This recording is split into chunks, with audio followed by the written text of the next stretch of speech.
अच्छा बच्चों, आज दो घुलनशील द्रवों के मिश्रण को कैसे पृथक कर सकते हैं इसके बारे में अध्ययन करते हैं। चित्रानुसार एक फ्लास्क लेते हैं, आसवन फ्लास्क लेते हैं। इस आसवन फ्लास्क के अंदर हम जल और एसीटोन का विलयन भर देते हैं। अब इसमें एक थर्मामीटर भी लगा देते हैं। कॉर्क की सहायता से इसे बंद कर करके ना और इसको संघनित्र में से गुजारा जाता है।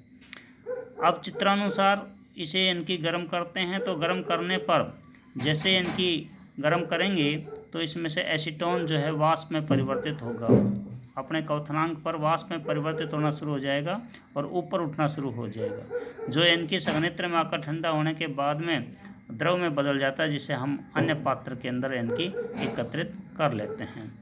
तो इस प्रकार से इनकी दो घुलनशील द्रव हैं जिनके इनके क्वथनांक के अंदर अंतर पाया जाता है, उनको हम इस विधि के द्वारा अलग कर लेते हैं।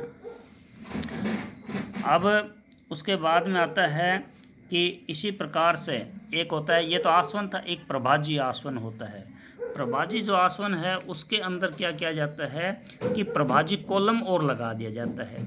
आसवन फ्लास्क के अंदर एक प्रभाजी कॉलम लगा दिया जाता है, जिसमें इनकी ये कांच के इनके टुकड़े हैं जो उसको इनकी द्रव अवस्था में गैस से या वाष्प से द्रव अवस्था में लाने के लिए उत्तरदायी होते हैं। वो थर्मामीटर लगा देते हैं और वो संघनित्र लगा हुआ रहता है। तो ये जो है प्रभाजी आसवन जो है ये उन दो या दो से अधिक घुलनशील द्रवों के लिए किया जाता है जिसके क्वथनांक का अंतर 25 केल्विन से कम होता है।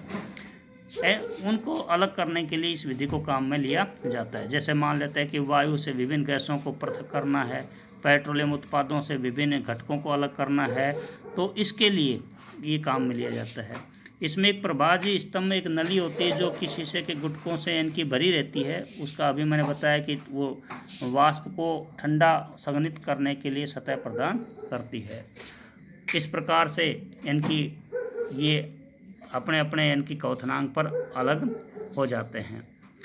इसी प्रकार से वायु से गैसों को कैसे इनके अलग कर सकते हैं, तो अभी यह प्रभाजी आसवन विधि के अनुसार ये भी एक वायु समांगी मिश्रण है। इसमें भी इनकी प्रभाजी आसवन द्वारा इनका अलग कर सकते हैं। वायु को पहले इसके दाब बढ़ाते हैं, ताप कम करते हैं, संपीड़ित कर लिया जाता है।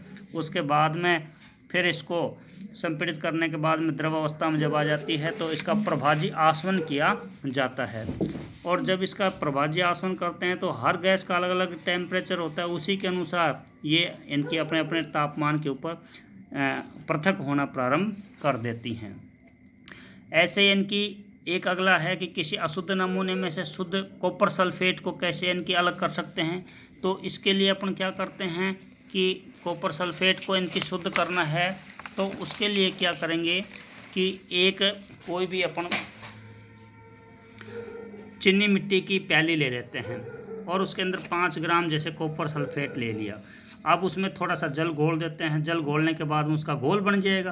तो घोल बन जाएगा तो क्या करते हैं, उसमें अशुद्धि हैं उनको छान लेते हैं। कुछ अशुद्धियाँ तो छन जाती हैं। अब उसमें जल इनकी मिला हुआ है। अब उसको अपन क्या करते हैं, गर्म करते हैं। जब गर्म करेंगे तो जल है वो तो वाष्प में परिवर्तित हो जाएगा और जल वाष्प में परिवर्तित होने के बाद में जो चीनी मिट्टी की जो प्याली है उस प्याली के अंदर जितने भी इनकी कॉपर सल्फेट के जो कण हैं वो इनकी नीचे रह जाएंगे, क्रिस्टल जिसे अपन कहते हैं। तो इस प्रकार की इनकी ये क्रिस्टल के रूप में अलग इनके शुद्ध रूप में प्राप्त हो जाता है। इस विधि को क्रिस्टलीकरण विधि के नाम से भी जानते हैं। इसी प्रकार से हम इनकी जितने भी इनकी पदार्थ हैं जिनको वाष्प में जब इनकी परिवर्तित करते हैं तो जल तो वाष्प में परिवर्तित हो जाता है और वो क्रिस्टल के रूप में रह जाते हैं। जल है, जल में नमक मिला हुआ है। नमक को कैसे अलग करें, तो उसके लिए भी वो ये है कि उसको अपने इनकी गर्म करेंगे।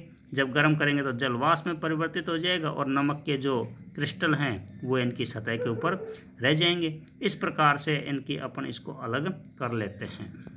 इसी प्रकार से अशुद्ध नमूने से फिटकरी जो है उसको भी अलग करने के लिए इनकी ये विधि काम में ली जाती है। तो ये इनकी इस विधि को क्रिस्टलीकरण विधि के नाम से भी अपन जान लेते हैं। तो पदार्थों का शुद्धिकरण इस प्रकार से अपन कर लेते हैं।